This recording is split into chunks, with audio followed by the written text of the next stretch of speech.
Hi guys! Unang vlog ko ngayon, susubukan ko ngayon mag-vlog. Pero medyo kasi pause tayo ngayon eh. By the way guys, ito pala yung trabaho ko dito sa Canada. Nag-install ako ng cabinet. So, dito, di ko na napakita kung paano ko in-install yung ibang cabinet. Pero, itong in-install ko, ito yung island cabinet.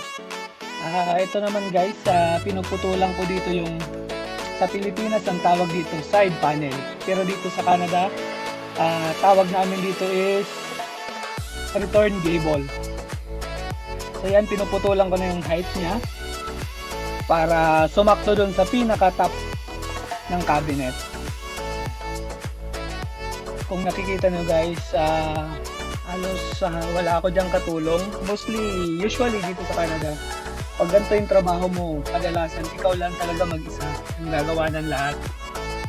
Kung nakikita na dyan guys, medyo nakakapanibago kasi nakasanayan sa Pilipinas pag nag-install ka ng cabinet, halos 3, 4, minsan ginagawa pa nga 5 eh. Pero dito talagang ikaw lang mag-isa.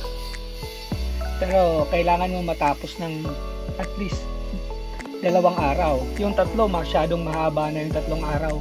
Mostly dapat matapos mo siya isa't kalahating araw or 2. Pag sobra na sa 3, medyo may iwanan ka na. Kasi yung mga installer dito na iba, isa't kalahating araw, 2 araw, tapos na nila yung isang unit.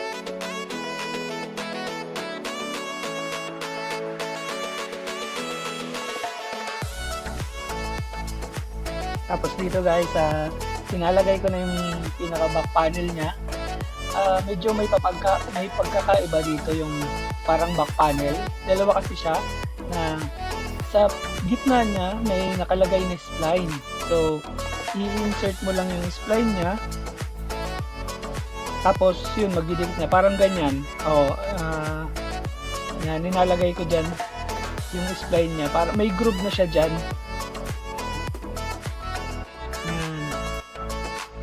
Sinusukatan ko na yung pinaka height niya, tapos dyan puputulan ko na siya. Sukatan ko muna sa tamang height.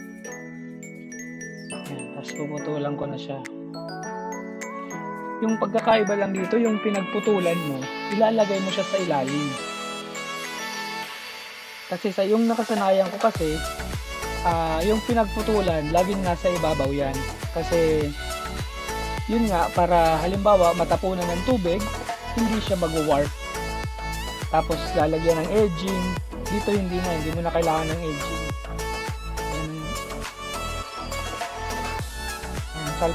Salpak lang. Kunin yung pinaka level ng back panel. Okay na yun. Yan, napansin ko dyan, medyo hindi pantay yung flooring. So, kailangan kong groovean yan, pero ipi-planer na lang natin. Uuukaan lang ng konti para pumantay siya sa flooring. Kasi laging naman ilalim yung pinagputulan, so hindi mo na kailangan lagyan ng edging.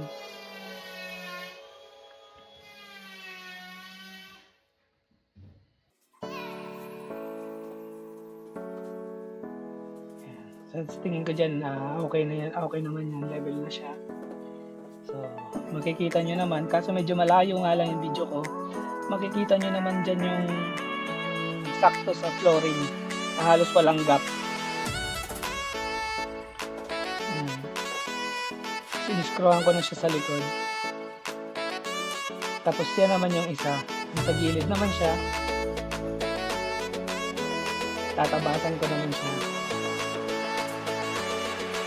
Hindi naman masyado mahigpit dito pagdating sa installation. Mas mahigpit pa nga sa Pilipinas nung nagtatrabaho pa ako sa Pinas. Sobrang higpit kung paano yung installation. Masyado madetalye. Dito hindi gaano.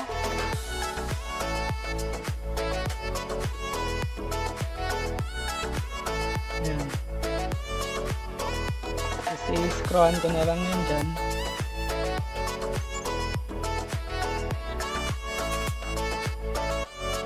yung kinagandahan dito, pag nag-i-install kumpleto ka sa gamit. Kasi syempre mag-isa ka lang, so dapat lahat ng gamit nasa iyo, nandyan sa'yo. Nandyan, nagsusukat ako dyan ng cutout para sa outlet. Kasi yung kina-cut out lang ko dyan nakalagay yung microwave. So may nakaabang sa ilalim ng wire para papadaanin. Tapos dito yung electrician na mismo yung gagawa ng mga connection, lalagyan mo lang ng butas, ikaw na bahala, sila na bahala nun. And guys, tapos na ako dyan. Salamat sa panonood.